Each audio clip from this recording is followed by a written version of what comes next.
Bienvenue à tous les curieux.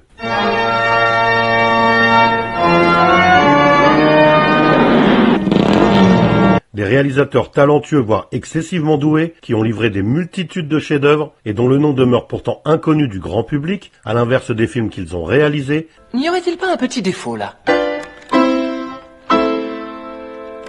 Avez-vous essayé...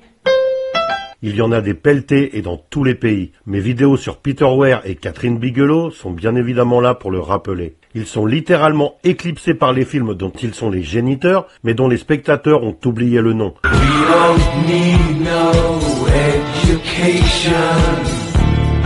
Pour ne se rappeler que de celui de l'œuvre, au mépris total de l'identité même de l'artiste qui en est le créateur. Like the circles that you find in the windmills of your mind. Et lorsque l'artiste en question n'est pas responsable d'un ou de deux très bons films considérés comme des chefs-d'œuvre, mais d'une multitude, je suis officier de police.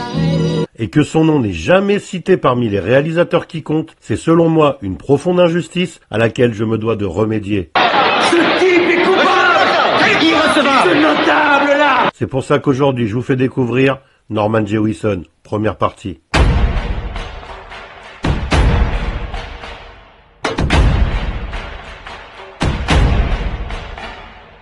Norman Jewison est une personnalité très importante du cinéma des années 60 à 90. C'est à partir de ce moment-là que j'ai décidé de prendre ma vie en main. Et en tant que fan absolu de ses films, je me devais de lui consacrer au moins une vidéo. C'est moi qui vais gagner cette partie. Et je vais la gagner à ma façon. Mais sa carrière est si vaste et si dense que je n'ai pu faire autrement que couper cette dernière en deux parties. Bon, Mike et moi, on va aller les voir, on va tâcher de causer avec eux. Ah, c'est dans ça, Kovac. Celle que vous regardez présente ses débuts ainsi que la première partie de son imposante filmographie. Norman Frederick Jewison, de son nom complet, est donc un réalisateur, scénariste et producteur de nationalité canadienne, car né à Toronto le 21 juillet 1926. Il aurait donc eu 98 ans cet été. Après avoir servi dans la Marine nationale durant la guerre, il entre au très sélect Victoria College de Toronto, l'une des plus prestigieuses universités du Canada, et en sort diplômé en 1949. Au début des années 50, il écrit pour des émissions de télé, puis devient réalisateur de ces dernières, et signe un contrat avec CBS en 1958 pour relancer l'émission Your Hit Parade.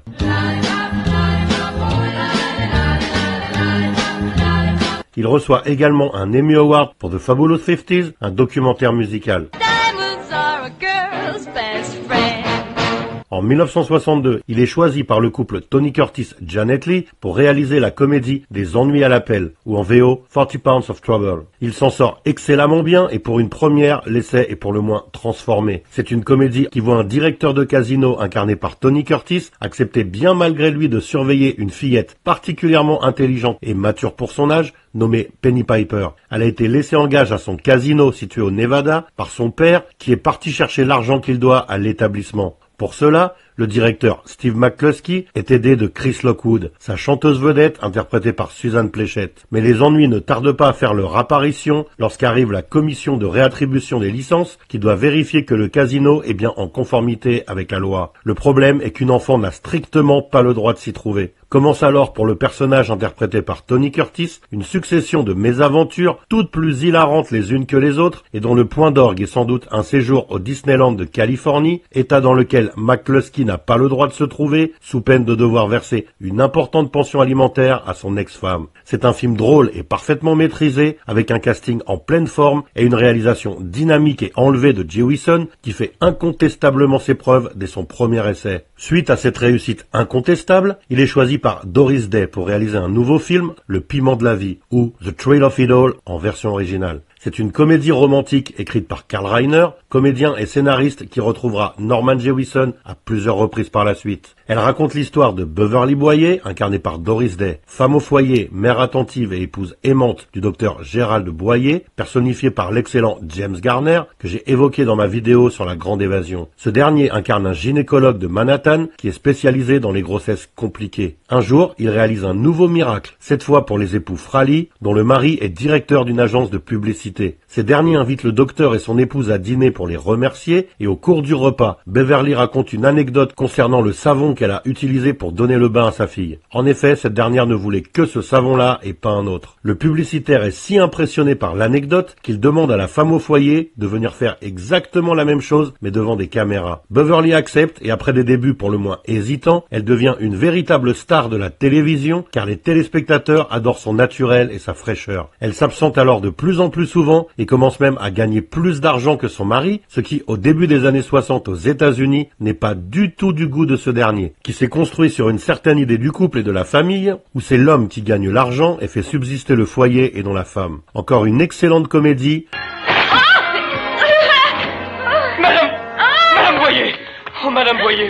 Doublée 7 fois d'une étude sociologique sur les valeurs traditionnelles et leur remise en question par un événement au départ anodin, mais bouleversant au final totalement la vie des protagonistes. En 1964, il réalise une nouvelle comédie romantique, Ne m'envoyez pas de fleurs, toujours avec Doris Day, mais elle donne cette fois la réplique à Rock Hudson. Ici, ce sont l'hypocondrie et les quiproquos qui sont au cœur du récit, avec un homme qui, se croyant mourant, précipite un de ses anciens amants dans les bras de sa femme, pensant qu'elle sera veuve d'ici peu. En même temps que ce film et le précédent, il produit et réalise The Judy Garland Show. En 1965, il réalise The Art of Love ou en VF Gare à la peinture, une nouvelle comédie coécrite par Carl Reiner qui fait ici une apparition. Pour ce film, il retrouve James Garner, mais dirige également Dick Van Dyke et Angie Dickinson. James Garner incarne ici Casey Barnett, un peintre vivant à Paris, décidant de faire croire à son suicide à cause de son insuccès chronique. Sauf que suite à cette soi-disant mort, ses toiles s'arrachent. Encore une comédie avec du fond pour Norman Jewison, qui s'attaque ici à la vacuité de la célébrité et ses mécanismes très loin d'être toujours maîtrisés par les protagonistes. La même année, il réalise un film qui va le faire entrer au panthéon du cinéma, mais aussi rencontrer un acteur d'un talent immense et qu'il va diriger à nouveau 3 ans plus tard, Steve McQueen. Ce film, c'est Le Kid de Cincinnati, un film devenu culte avec un casting de haute volée qui compte, outre le roi du cool, Edward J. Robinson, Karl Malden, Anne Margaret et Cab Calloway, déjà évoqués dans ma vidéo sur les Blues Brothers, entre autres. Le film raconte l'histoire d'une lutte entre Eric Stoner, un jeune loup talentueux surnommé le Kid de Cincinnati, voulant devenir le numéro 1, et Lancey Howard, un maître incontesté et vénéré du poker. Le suspense est haletant, l'histoire est très originale à l'époque et tirée d'un roman de Richard Jessup. La musique est signée Lalo Schifrin.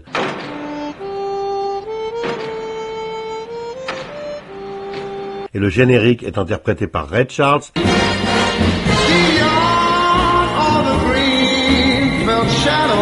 Également présent dans ma vidéo sur les Blues Brothers. Bref, tout est là pour faire de ce film un bijou du 7e art où McQueen montre une fois de plus toute l'étendue de son talent. Je l'ai déjà dit, un de ces jours, tu vas te faire ouvrir le crâne. Bah, c'était la seule table en ville où il y avait personne qui me devait du pognon. Après les 7 mercenaires, L'Enfer est pour les héros et La Grande Évasion. Le film est à ce point devenu culte, notamment dans certains milieux, que le poker pratiqué dans le film, appelé le stud à 5 cartes, où les joueurs reçoivent une carte fermée et 4 cartes ouvertes, est depuis appelé le Cincinnati Kid. En 1966, Norman Jewison devient producteur de ses films grâce au succès de ce dernier, et cela lui offre une liberté non négligeable. Il réalise alors une nouvelle comédie, toujours aussi intelligente que ses premiers films, mais empreinte cette fois d'antimilitarisme et de non-manichéisme bienvenue, reposant une fois de plus sur le quiproquo. Les Russes arrivent, le voient diriger une nouvelle fois Carl Reiner, mais aussi Eva Marisin et Alan Arkin. Il raconte l'histoire d'un sous-marin russe qui s'échoue malencontreusement sur les côtes américaines près d'un petit village. Les marins se rendent à terre pour tenter de trouver un bateau qui leur permettrait de dégager leur sous-marin, mais les habitants, en découvrant ces militaires russes, croient dur comme fer à une invasion. C'est un film hilarant basé sur les préjugés et la peur à l'époque d'une 3e guerre mondiale via notamment une invasion communiste, comme ce sera le cas dans les très sérieux L'Aube rouge de John Milius et Invasion USA de Chuck Norris. En 1967, il réalise un nouveau chef-d'œuvre, mais cette fois le film est récompensé de 5 Oscars, dont celui de meilleur film et de 3 Golden Globes, dont meilleur scénario. Dans La chaleur de la nuit, raconte l'histoire de Virgil Tips, un policier noir de Philadelphie incarné par Sidney Poitier, qui par une nuit étouffante attend sa correspondance ferroviaire dans une petite ville du Mississippi, Sparta, et se retrouve très vite accusé d'un meurtre qui a été commis cette nuit-là. Innocenté et relâché, il va devoir mener l'enquête auprès du shérif local et les fausses pistes seront aussi nombreuses qu'infructueuses. La musique est signée Quincy Jones et le générique titre, une fois de plus, entonné par Ray Charles. In the heat of the night, J'ai déjà longuement évoqué ce film dans ma vidéo sur Sidney Poitier, je vous conseille donc d'aller la voir si ce n'est pas déjà fait. En 1968, il retrouve Steve McQueen pour l'affaire Thomas Crown, un nouveau grand film que j'ai lui aussi largement évoqué dans une précédente vidéo, celle sur son remake signé John McTiernan. En 1969, toujours producteur de ses œuvres, il réalise Gelly Gelly, l'adaptation d'un roman autobiographique signé Ben Hecht, où le personnage principal, Ben Harvey, incarné par Beau Bridges, aidé d'un journaliste alcoolique nommé Sullivan, enquête sur une corruption supposée de fonctionnaires de la ville en 1910 à Chicago. Les thèmes récurrents chez le réalisateur sont là, comme la comédie et le quiproquo, et le montage est une fois de plus signé Hal Ashby, qui avait œuvré sur les 4 derniers films du réalisateur, et qui deviendra par la suite le réalisateur d'Harold et Maude et de Shampoo, entre autres. En 1971, il adapte pour le grand écran la comédie musicale Un violon sur le toit, qui a triomphé à Broadway dès 1964. Cette fresque musicale se déroulant au début du XXe siècle en Ukraine raconte avec beaucoup d'émotion et toujours en musique la vie difficile d'un village où communautés juives et orthodoxes se côtoient en bonne intelligence mais restent chacune de leur côté. Le modeste laitier juif Tevi, incarné par Topol, devra faire face aux volontés farouches de ses filles qui désirent épouser l'homme qu'elles aiment et non celui qu'on leur a choisi, et cela s'opposerait au très lourd poids de la tradition. Paul Michael Glaser, connu chez nous comme l'inspecteur David Starsky de la mythique série Starsky et Hutch, interprète quant à lui Perchik, un étudiant marxiste amoureux d'Odell, la fille cadette de Tevi, et dont le père ne voit pas d'un très bon œil cette union malvenue. Le film est avant tout connu pour sa célèbre chanson « Ah, si j'étais riche ». Ah, si j'étais riche, moi. Reprise par de nombreux artistes dans plusieurs langues, et notamment chez nous par Ivan Rebroff. Oh, et si j'étais riche, da moi. Le métrage, particulièrement maîtrisé et savoureux, sera récompensé de 3 Oscars et de 2 Golden Globes. En 1973, profitant de son expérience acquise lors de la réalisation de nombreux shows de variété, mais aussi de celle acquise sur son film précédent, il coécrit et réalise Jésus-Christ Superstar, d'après l'opéra rock homonyme d'Andrew Lloyd Webber et Tim Rice, qui raconte sous forme de tableaux musicaux, aux accents fortement rock, qui nous terrorise et nous porte la mort. La dernière semaine de Jésus, notamment via le prisme de Judas. Le côté décalé entre adaptation biblique et rock psychédélique période hippie est parfaitement assumé et constitue même le sel de cette version très originale qui s'inscrit parfaitement dans l'ère de son temps. En 1975, Norman Jewison signe un nouveau chef-d'œuvre, cette fois un film d'anticipation proprement hallucinant, constituant une charge contre un monde moderne qui s'est trouvé de nouveaux gladiateurs, via un sport ultra-violent et même mortel, rollerball. Le film prend place en 2018, dans un futur à l'époque dystopique, où les pays ont laissé place à des cartels gérant une partie de notre existence. Il y a par exemple les communications, le logement et les transports. Mais dans ce monde où l'individu est réduit à n'être qu'un rouage du système, les masses ont besoin de se divertir et les corporations ont créé le rollerball. Ce sport est un mélange de foot américain et de roller derby, où 2 équipes sur patins à roulettes et pouvant être tirées par des motocyclettes s'affrontent afin de mettre une lourde boule en métal dans l'embut adverse. L'aire de jeu, ou devrais-je dire de combat, est quant à elle semblable au vélodrome sur piste incliné et fait de lattes de bois. Le rollerball est un sport ultra populaire, mais soudain, son pratiquant le plus doué, Jonathan E., le capitaine de l'équipe de Houston, met en péril la philosophie même de cette société. Le jeu est plus grand que le joueur. En devenant lui-même plus populaire que son sport, les responsables des cartels vont alors tout faire pour empêcher Jonathan de supplanter le rollerball en changeant les règles au mépris de la sécurité et même de la vie de tous les participants. Le grand et athlétique James Caan interprète avec brio un Jonathan E. bien décidé à ne pas se laisser avaler par la machine et à montrer à ses dirigeants que l'individu peut définitivement être plus grand qu'un système, quel qu'il soit. Norman Jewison et l'auteur de la nouvelle originale, William Harrison, collaborent étroitement au scénario afin de développer cette dernière qui ne faisait qu'une 20aine de pages, pour nous livrer un brûlot sans concession contre certaines politiques dangereuses qui vont à l'encontre des citoyens. La toccata en ré mineur de Jean-Sébastien Bach